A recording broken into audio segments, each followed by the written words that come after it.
Because as I suggest, there's a lot of different approaches being taken across the world, and some places have really worked really hard to embrace blockchain and digital assets. We look at, there was some talk yesterday, but Liechtenstein, Switzerland, Singapore certainly, Malta, for God's sake, as a leading country now when it comes to crypto and blockchain. And we see other countries dithering, trying to take their time figuring it out. But those different regulations, I think, represent a really potentially huge change in the world because the world is so much more global than it was even 5 or 10 years ago that entrepreneurs can pick up and go. And the places that are going to offer the clearest regulatory framework might see real industry grow there because the world is, in fact, much more global than it was. So with that, let's get Ben Lawsky and his entire crew up here. Ben?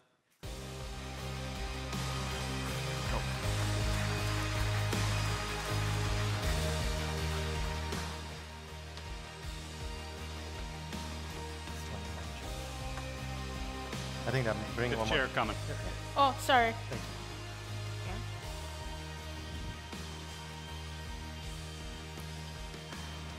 Thank you. Great. Good morning, everyone. I'm Ben Lawsky. I'm a Ripple board member. Once upon a time, I had a regulatory job in New York at a place called the Department of Financial Services. And it's great to be with you all today and a really distinguished panel of former officials and current officials. I want to introduce Richard Teng. He's the CEO of the Abu Dhabi Global Market. Archari Suppiroj, who is from the SEC of Thailand. Thank you both for coming a long way. Mike Didiuk, who's a former high-ranking SEC official and now a fancy lawyer at a fancy firm here in San Francisco. And Ross Leckow, who is at the IMF, fantastic agency, very important to the world. So thank you all for being here. I thought I would first just turn it over to each of you, and Mike, I'd ask you to speak in your great socks, by the way. Ripple socks, I don't have those. I'd ask you to speak in your former role as an SEC official, but could you each speak a little bit about your agency, what its goals are, and so everyone can get a sense as a level-setting point. Yeah, so just let me start. Abu Dhabi Global Market is a very new international financial center. We celebrate 3 years old of establishment this month, actually. So when we first started, I think what really intrigues us is a blue sky approach that we're able to have. So unlike when you are able to reimagine the future, reimagine how financial services should be framed and set up and established, it should not be for the analog age anymore. It should be for the digital economy. So that gave us free rein in terms of what we wanted to do, in terms of establishing, on the one hand, rules and regulations that's on par with international standards that adhere to what the traditional players need in terms of operations. But on the other hand, how do we build an ecosystem to really cater for the digital economy? So we wear both hats, both as a regulator as well as the ecosystem developer. And for digital assets, cryptos, we're able to do things, I think, slightly differently from what other regulators are able to do. If you are able to reimagine how the different agencies should be set up, how the regulatory framework should be set up today, right? I do think that in the US, you probably will set it up quite differently from what is being established in the last century. So that's what we did, and I think we have made quite a huge progress on various fronts. We divide into different pillars for both conventional in terms of private banking, asset management, but for digital economy and digital assets, we look at how do we play a key role in terms of nurturing, acceleration, bring about industry adoption and deployment. So we created regulatory sandbox to facilitate the nurturing incubation role. We got plug and play with us to do the acceleration. In terms of industry deployment and adoption, we work on electronic KYC with some of the largest Abu Dhabi banks, money service providers, to lower the cost of onboarding for everybody through a shared utility. And of course, cross-border, we were working with Singapore and Hong Kong on the Global Trade Connectivity Network to bring about trade finance on a blockchain platform that really bring about faster, more efficient cross-border trade flows. So those are things that we did on the ecosystem development part. But on the regulatory part, we also came out with a very comprehensive regime that governs crypto spot exchanges in June this year, sorry. And that really goes beyond what you see traditionally, just regulating them as money service providers, because it doesn't quite address all the key risks that some of these activities bring to the marketplace. So we look at custody risk, financial crime, AML, exchange operations risk, investor protection risk. And I think by far we have created one of the most comprehensive network, working very closely with institutions to say what are the risks that you need to resolve for you to participate in this space. And we need the institution players to come in. Otherwise, you're going to see a lot of price volatility in this space, right? In any market where it's only predominantly retail or sophisticated investors, you're going to see that price volatility until you can bring institutions to become meaningful players in that space. So that's what we have created. We have gotten very good response on that front. But happy to speak about other things. Great, thank you. Please. Okay, hi everyone. I'm really honored to be here. I'm from the FinTech department of the Securities and Exchange Commission Thailand. Of course, as a securities regulator, on one hand, our role would be to ensure investor protection, to ensure fair, efficient market. But on the other hand, the SEC is also very active in playing the role of facilitator and enabler to encourage useful innovation to make it happen in Thailand, including those with blockchain technology behind the innovation. We try to amend our regulation, create sandboxes, temporary regulations to make those innovations happen. And on digital asset front, Thailand actually, just in May this year, we just launched we call it the Royal Decree on Digital Asset Businesses, which give... I always wished, by the way, when I was at DFS, that I could call what we did a Royal Decree. They wouldn't let us do that in New York. Yeah. It has a nice ring. Anyway, so I forgot. Okay. So the new law will basically give the SEC to be the first generation of digital asset regulator in Thailand. So we find that kind of cool. But I will talk more about those laws later. Great. Thank you. Thank you. Mike? So I started looking at blockchain and Bitcoin when I was at the SEC in 2014, and the SEC started looking at it several years before that. And what I was really impressed with when I was at the SEC is how proactive they were. A lot of times the SEC is criticized for being reactive, seeing a new financial product and reacting to it and trying to regulate by enforcement or some other way. But what I saw was an agency that is embracing the technology, even though it may not seem that way. But they formed an internal working group back in 2014. I was one of the original members, the Digital Ledger Technology Working Group, and they really wanted to understand this. They knew this was real, and this was a new technology that was going to be transformative, and they really wanted to understand it and get their hands around it. So they formed this working group, and they tapped people from all around the commission, and they really tried to dig in. They brought industry experts in to educate the working group and other members of the commission and other members of the staff. And so I was really impressed with that, and I've seen that continue as the Digital Ledger Technology Working Group has grown. It's since changed names a few times, but it's grown, and I don't know how many people are on it now, but it's a lot larger than it was back in 2014. And so I'm just really impressed, and the SEC, as you all are aware, has made a lot of outreach to the industry and sort of opened their doors and said, come in, we want to hear from you, we want to talk to you. And I'm really impressed with that. I think that they are criticized for a lot of things, but they are thinking about this new technology and this new asset class in a very pragmatic way, which I think is really helpful and useful for the industry. Mike, I think a lot of people think of the SEC primarily as a disclosure agency, and maybe, my view has been the SEC is an enormous organization that does a lot of different things. Could you just talk a little bit about when you have that working group together, you've got people who are interested in disclosure, but you've also got people interested in accounting and people interested in corporate finance and people interested in IPO rules and ICO rules. Can you talk about how you break that down in your own mind? Sure, absolutely. So the Digital Ledger Technology Working Group brought together people from all over the commission. So At the time, I was working in the Division of Investment Management in the Chief Counsel's Office, so my division was responsible for the regulation of investment advisors and investment pools, so think mutual funds, hedge funds, and advisors to hedge funds.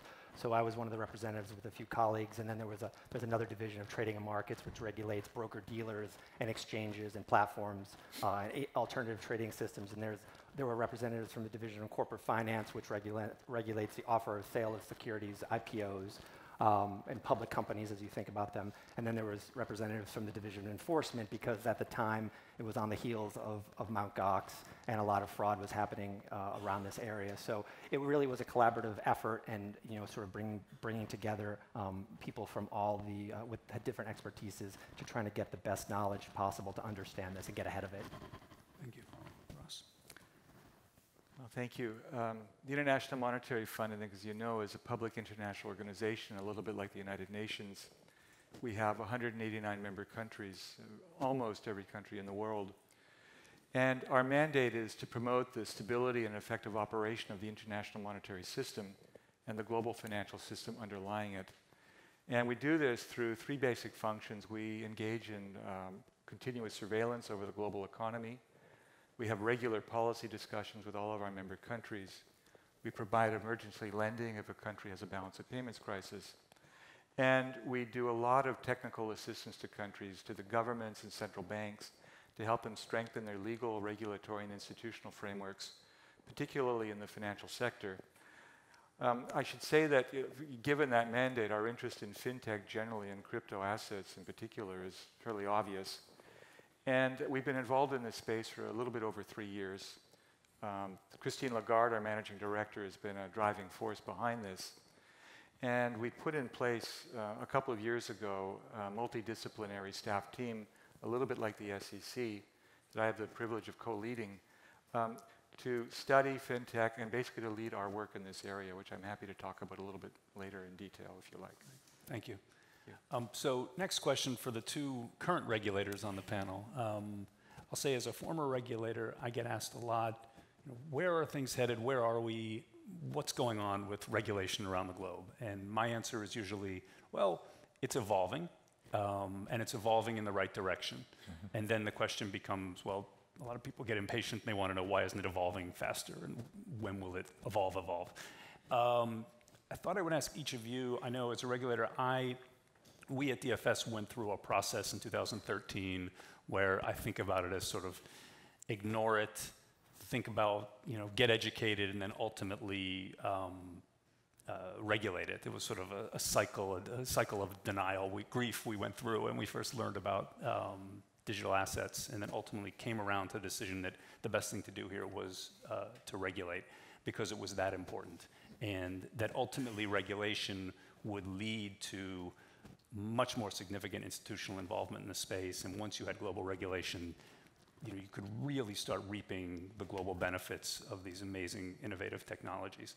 Can each of you talk about how your respective agencies came around to evolve to regulating in the digital asset space? Sure. So if you look at a year ago, I think most global regulators are still of the view that this asset class might go away and choose not to touch, not to regulate this asset class, right? But in the last 3 to 6 months, I would say that there's quite a drastic shift in that sentiment to say, look, it's going to stay. Let's look at what is the right regulation for this and how do we approach it in the right direction, from IMF to G20 to Bank of England, all making pronouncement to say, look, this asset class is here to stay. How do we bring about the proper regulation for this asset class for it to grow?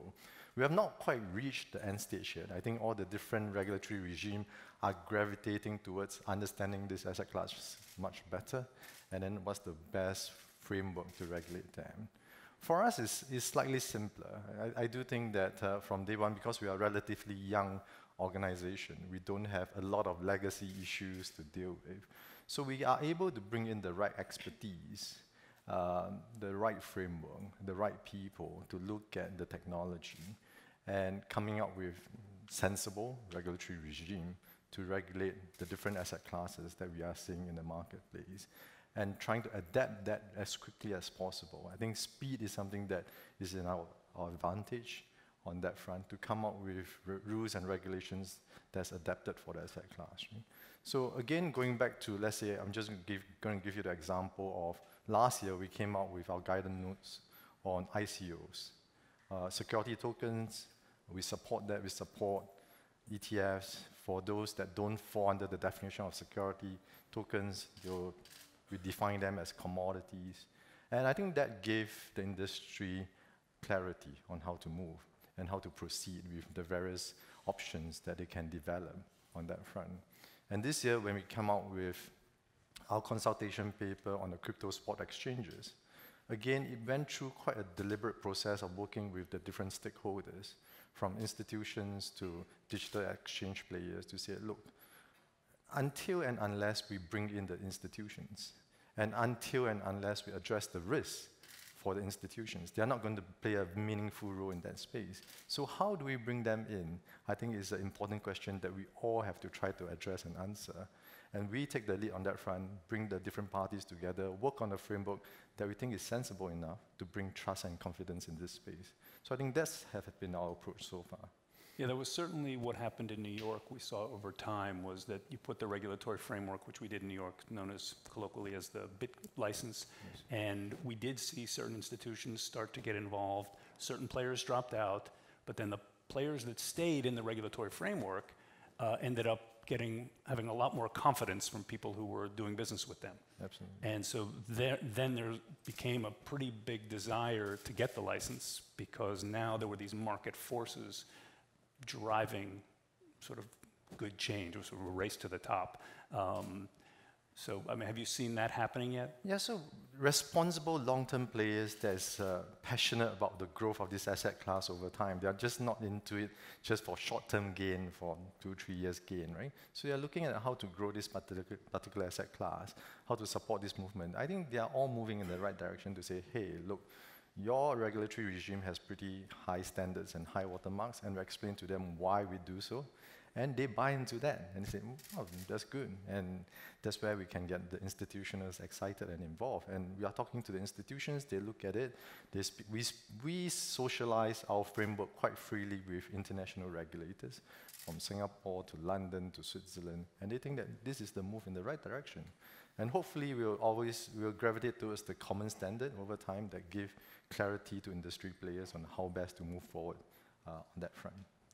Archari, do you want to talk about how in Thailand you all evolved to where you did? Yeah, sure. I think in Thailand it's quite similar in that there are very diverse views on digital assets. On one hand, there are people who believe that it's like all sorts of evil. People actually come to me and ask, "You want to make Thailand like a casino for digital asset or something like that?" But there are also people who believe in these technologies and the potential and really want to embrace it while tackling the concerns with regulations and other tools.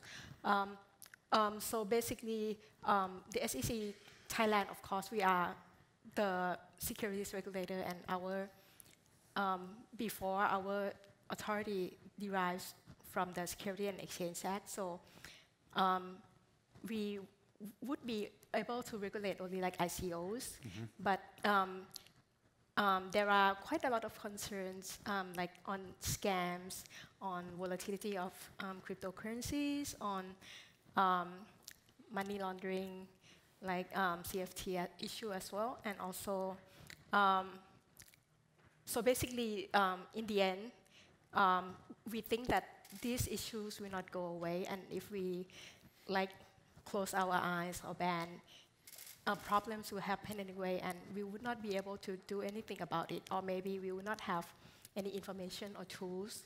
So in the end, the government kind of get all the relevant agencies together and to talk on how we should tackle this. And it was decided that a new law would be passed to give the SEC the authority not just to regulate investment token ICOs that are securities-like, but also utility token and cryptocurrencies. And once we get things going, it was really quite quick. I think it took us like just a month to draft the law, and we launched it in like 2 months later. And does that include exchanges as well? Yeah.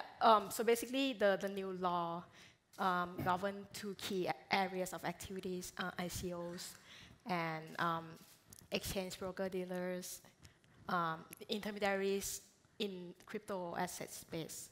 Great, great. Let me ask Mike and Ross to just talk about where you see, because we're on the topic of evolution, where the 2 of you see your respective former agency and your current agency. Where do you see things evolving in the digital asset space in the, call it the next 5 to 10 years? To me, it feels like we're on the brink of just a lot happening from the regulatory perspective around the globe. I know we're tracking something like 39 countries who are all doing interesting things. We have 2 of them here today. Where do you see the SEC and the IMF going in the years to come? Please go ahead. Well, maybe I should first say that the IMF, I think, has taken a somewhat more balanced view towards crypto assets than some other commentators. You know, we certainly see the risks that they present, things like money laundering, terrorist financing, evasion of sanctions. But we also see the enormous potential that they have to make the financial system globally more efficient and more inclusive. But we believe for that to happen, you have to have effective regulation in place, in the sense that trust is the glue that holds the global financial system together, and regulation is a critical component for trust. In terms, maybe I should first see what we're currently doing and then where we see the work moving forward. The IMF is, as I say, quite actively involved in this area. We're doing a number of things. First of all, we're engaging in very extensive research, policy analysis, and publication on fintech generally, but particularly crypto assets. We published major studies over the last couple of years on cryptocurrencies, the risks they present, and potential regulatory responses, and also the potential impact of fintech, including crypto assets, on the structure of the global payments market. And we have more work to come. Secondly, we're consulting very closely with the industry. You know, we realize that to really stay on top of what's going on, we have to consult with the people who are actually doing the work. And it was for this reason that about 1.5 years ago, we put in place a high-level advisory group of external experts and industry leaders as a source of guidance and really as a sounding board for things that we're doing. And I'm happy to say that Chris Larson kindly agreed to be part of that group, and we're very grateful for the contributions that he's made, as well as other people here at Ripple, like Brad Garlinghouse and Ryan Zagone. The third thing that we're doing is using our convening power to bring together representatives of our 189 members to talk about their experience with fintech and crypto assets, the concerns they have over risks, the potential that they see, and the regulatory responses that they're considering. And this has been, I think, an invaluable forum for countries around the world to really understand what other countries are doing. You know, I think one of the big challenges in providing advice to countries right now on these issues, and we do typically provide a lot of advice to countries on regulatory frameworks, is that, you know, with the possible exception of something like anti-money laundering, the international best practices aren't there yet. And there's not a lot to draw on as standards that can help guide regulation. I think it's very encouraging to see the work that Abu Dhabi Global Markets and Thailand are doing in this area that may help serve as examples for the rest of the world as they think through these issues. You know, in terms of where we go moving forward, I think obviously the space is going to continue to grow. There's a huge amount of innovation in the private sector, but also regulators, as Ben mentioned, are thinking about how to design regulation. I think as you get a greater body of experience, it will be easier to provide advice, I think, for everybody to provide advice to countries on how to address these issues. You know, maybe I can just lay out, with that being said, a few guiding principles that I think we thought about that may help serve as a basis for countries to think through the issues. My former colleague and current friend, Sunil Sabharwal, mentioned some of these yesterday, but just briefly recap and perhaps supplement them. You know, the first is, you know, as new types of service providers enter this space, I think it'll be necessary for regulators to supplement their traditional reliance on entity-based regulation with a greater focus on activity-based regulation. As different types of service providers, like a bank and an exchange, offer the same service, they should be subject to the same rules. Secondly, it's very important for regulators to consult with the industry. And I think the whole regulatory sandbox experience has been an example of this, where regulators have an opportunity to learn from new products as they're being tested in ways that will inform regulation. Thirdly, I think proportionality is critical, that we have to address the risks, but we should do so in a way that doesn't stifle innovation to the extent possible. Fourth, I think we should not underestimate the changes that will be needed to the legal framework beyond regulation. If you think of basic things like payments law, insolvency law, property law, looking at crypto assets and using them for payments, changes will probably be necessary. And finally, of course, international cooperation is essential. And I think that these are all things that we'll be considering as we move forward in working with our members. Thank you. It's excellent. Mike? As I mentioned before, the SEC has opened its door and has really extended an arm to the industry to really invite them in and hear about what's going on. So that's one track that's going on. But at the same track, there's another track that's going to be going on in parallel. It's enforcement. So I think in the short to medium term, you're going to see a lot of regulation by enforcement.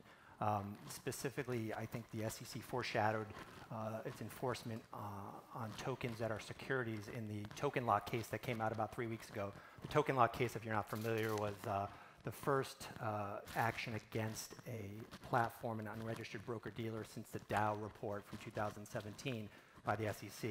And in the token lock case, it was the founders and the platform handled over 200 token assets. And the SEC found that some of those assets were securities, so they charged them with operating as an unregistered broker-dealer. Interestingly, the SEC in its order didn't specify which digital tokens were securities and didn't provide any analysis. So if you think about it, there's got to be another shoe to drop with those specific tokens that are securities that SEC hasn't gone at or gone after, or they're currently going after. So I think in the short to midterm, you're going to see a lot of regulation by enforcement. Also, I hope the SEC continues to think about the concept of mutability. The concept of mutability is one that my firm has been engaged with the SEC about. The concept is basically you can have something as a security that is no longer a security after certain circumstances happen. So during the development phase, a token is a security and either offers under private placement. But once an event happens, whether there's full functionality on the network and of the token, or the token and the network becomes fully decentralized, that security is no longer a security. It's a non-security, and it can be used on the network as intended for goods or services. And so I hope the SEC continues to engage the industry on that concept, because I think it's very important, and it's really important for the SEC to understand and for the industry to accept and evolve with. Fantastic. I want to leave enough time for questions, so maybe we could do a quick round here. I just had one major question to ask you that's probably impossible to answer in 1 minute, but if you could each try. President Clinton yesterday spoke about not killing the golden goose, and he spoke about it in sort of two respects. One, he said if you have regulation that is too onerous, you could kill the golden goose and the innovation will be stifled. On the other hand, if you have no regulation, the goose could die on its own.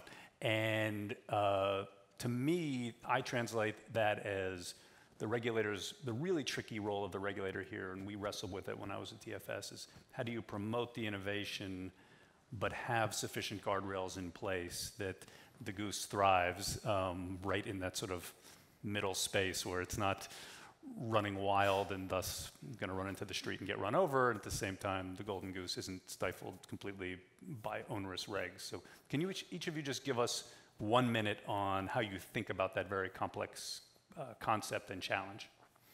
Very simply, for regulators like myself, don't imagine the worst. That's always what regulators do. They always think of the worst case scenario that can happen. But how do you balance it with the benefits, and how do you deep dive enough to understand the technology and the risks involved? I think that is critical for the next phase of growth. Thank you.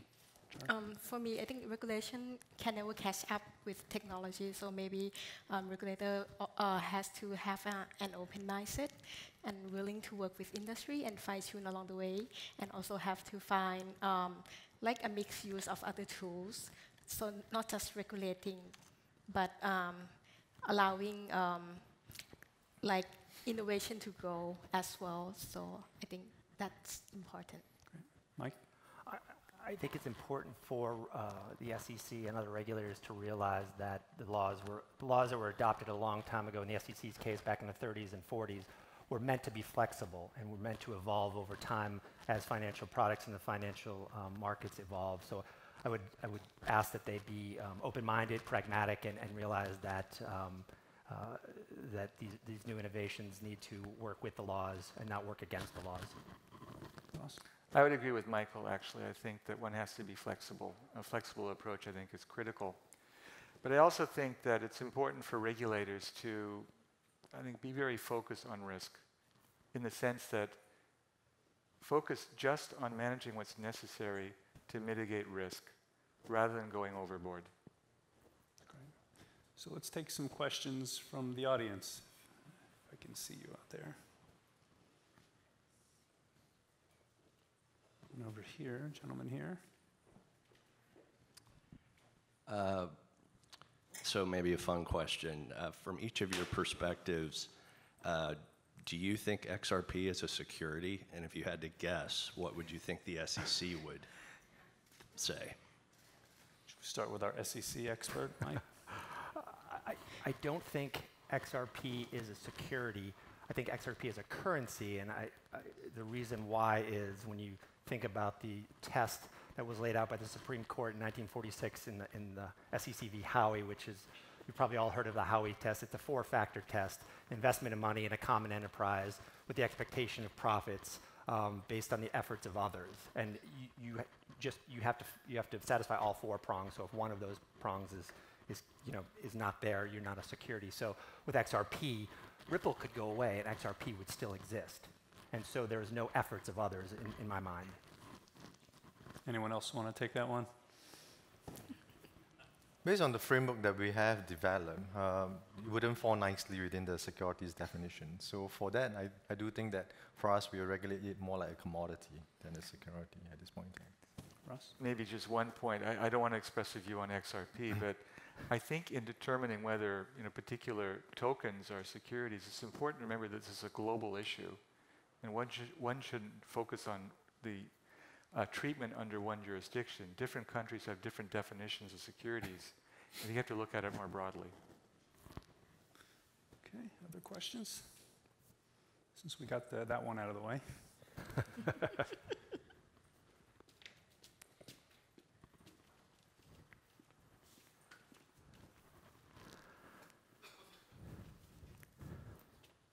Hey, is there worry that with the reporting requirements for securities regulations and potentially having that apply in many jurisdictions because of cryptocurrencies overlapping and their reach, is there worries about those reporting requirements being too onerous? And has there been any thoughts on ways to mitigate that or sort of limit that to one jurisdiction, or have some kind of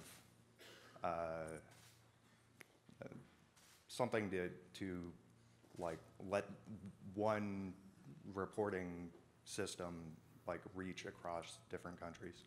And maybe I should, if I can, take the liberty of generalizing that question. Mike, we'll start with you because you can address it directly on the disclosure question. But I think generally there's this larger question of overlapping regulation around the globe. I know when I was at DFS, I once got accosted in an elevator after a speech by a very angry gentleman who said, "Who the heck are you, a New York regulator, to set the world's global standards on cryptocurrencies?" And I said, "I actually agree with you. I think other global regulators will step up, and ultimately we will have global regulation. But until that time, in New York, we have a burgeoning industry that we want to continue, but we also need to have guardrails." Can you each talk about how you think about overlapping reg around the world? And maybe we'll start with you, Mike, on the SEC question. Sure. I see that right now in the United States with the SEC's definition of security based on the Howey Test from the Supreme Court case back in the 1940s. And then a lot of the states, or many of the states, follow the Howey Test, but they also have their, I think it's 16 or 17, I could be getting the number wrong, also have a risk capital test. So just within the United States, you have state regulators regulating a security or defining a security as something different than the SEC, which is the Securities and Exchange Commission, which regulates security. So just with our own borders, we have some disparity in terms of what the definition of security is, which hopefully which seems it would be better to have that harmonized and to everybody be working off the same definition to sort of minimize the costs and the regulations involved. And so I think that's an example of sort of what you were talking about, different disclosure regimes around the world happening right within our borders. Ross, you want to take that one? Well, I would just say that I'm not sure that overlapping jurisdiction is something that is unique to crypto assets. I think it happens in a lot of different areas of the financial sector. And to deal with it, I guess, first of all, one has to put in place effective coordination mechanisms between regulators. But then, hopefully, over time, you'll see some sort of common standards in designing regulation that will reduce to some extent the frictions involved through overlapping regulation. But I think in the crypto asset space, we're very far away from that now.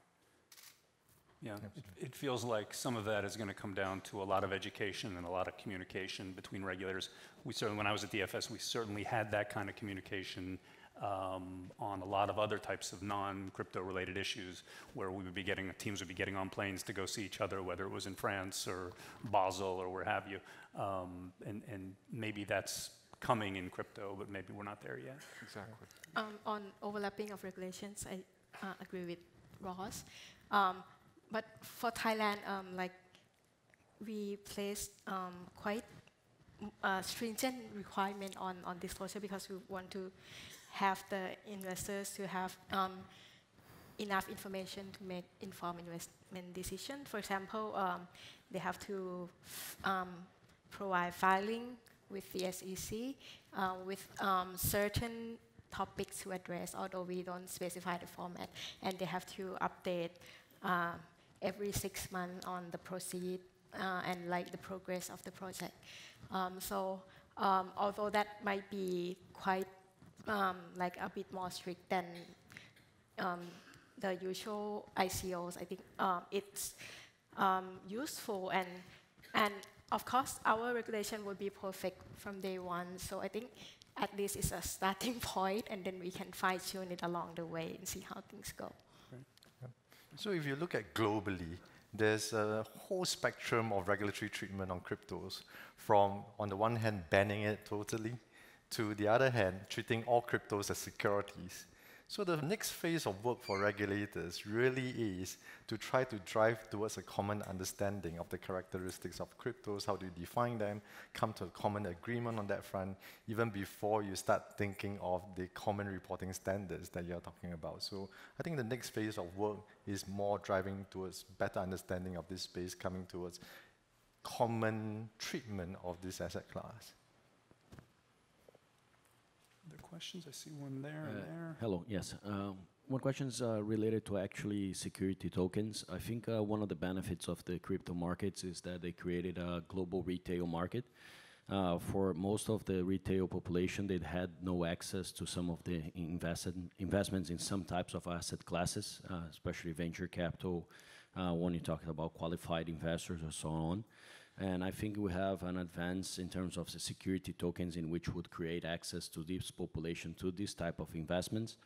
And how do you guys see the possibility of flexibility in terms of regulations in order to allow for a better competitive environment, especially in the exchange departments, in which would allow some of those crypto exchanges that are not, actually to trade security tokens, following some aspects of the regulations. And I think specifically when you talk about the Brazilian market, which you have a monopoly in terms of exchange, you only have B3, that would be very interesting to have a competitive environment in that extent. So how do you see for your specific regulations? Thank you. Who's first? And with our new law, there's no need for the SEC to judge if it's this is, let me clarify, if it's securities, then it still falls under our Securities and Exchange Act. But if it's investment token, utility tokens, it will fall under the new law. But that is quite a challenge, because how do you really draw the line between the two laws? For us, so that might be quite a challenge already, since there might be some who would try to issue securities with digital process, and frankly, some of our laws in Thailand are not quite accommodative for that purpose. So if it's treated as securities, then I think there might be some challenges for us to facilitate for now. But if it's a new law, we have the framework for exchanges and brokers and dealers, and I think that would quite help facilitate those who want to trade digital tokens or cryptocurrency quite a bit already. So it still needs to be fine-tuned a bit for Thailand. Yeah. So I think the key benefits of tokenization that you mentioned, I think we see all those. We allow for some of those experimentation. So we see real estate being tokenized into bite size for investments, farms being tokenized for investments. So I think there are great benefits in allowing the retail into some of those space with the proper safeguards in terms of disclosure to make sure that they know what they're buying into. But the framework are in place to allow for all those securities tokenization, at least where I'm coming from. So we are seeing some of those things happening in the marketplace. I guess one way to generalize the question is to maybe ask Mike. I mean, I've always been under the assumption that, you mentioned short and medium term, the SEC is regulating in this space by enforcement. I've been in that world before, and sometimes you have to do it as a regulator. It's probably not the most efficient way, and probably not the smartest thing to do over a longer term. I've always been assuming that over the long term, you see the SEC and global regulators, securities regulators around the world, putting together frameworks for tokens and classifying different types of tokens, and ultimately laying out what the rules of the road are for each of those different classifications. You see Switzerland already moving in this direction, and some other countries. Do you see that happening around the globe and at the SEC in the US? I see that at the SEC, and a lot of my clients are coming to me with projects saying we want to do a security token. And I think the impetus for that is, well, they see the SEC pushing back on the argument that something isn't a security. So let's embrace regulation and let's just have a traditional security with an electronic wrapper, which is a security token, and embrace the federal securities laws and apply them to these security tokens. There's some challenges that are still being worked out and will take some time to work out, like how to make sure downstream investors are qualified or accredited or qualified purchasers. I mean, that's a challenge. And then liquidity and making sure that there's enough registered broker-dealers to trade and help facilitate the exchange of these digital securities. But I think the SEC will embrace this because it's staying within the lanes of the federal securities laws, and it's moving forward with technology, which is they're there to promote capital formation, but at the same time protect investors. So another challenge I see is how to get the appropriate disclosure out to investors, because in the traditional securities offering, you give them a 50 to 100-page document with lots and lots of disclosures, risk disclosures, conflict disclosures. But in the digital security world, how do you do that? And that's being worked on actively right now, but that's one of the challenges that the industry is addressing. Thank you. I saw some questions in the middle. I don't know if we can get to you. Yeah, from a consumer's perspective, right here, middle. Okay, sorry, it's very bright. From a consumer's perspective, how do you see the sequence of events playing out when and if a digital currency is deemed a security?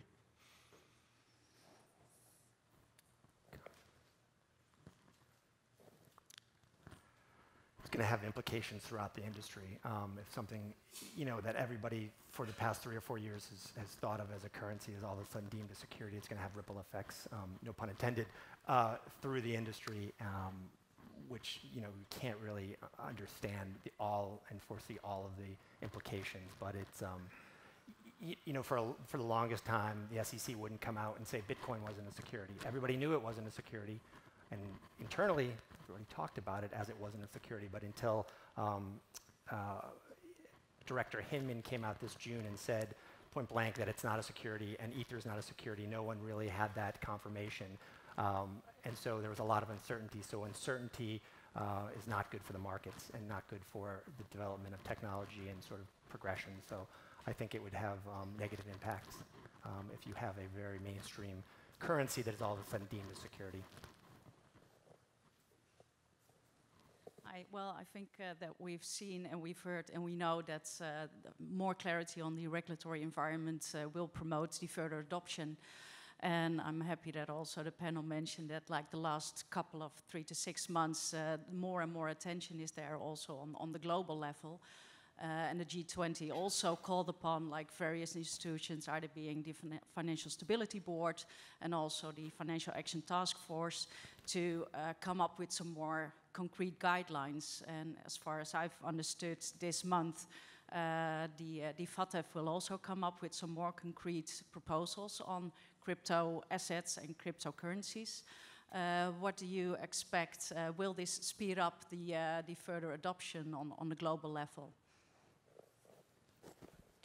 Well, first of all, you're right that the Financial Action Task Force, well, first of all, they were very early out with guidance to their members about 4 years ago on how to apply the FATF anti-money laundering standard for regulation to cryptocurrencies. And they're discussing now potential further changes to build on the experience that they've had previously.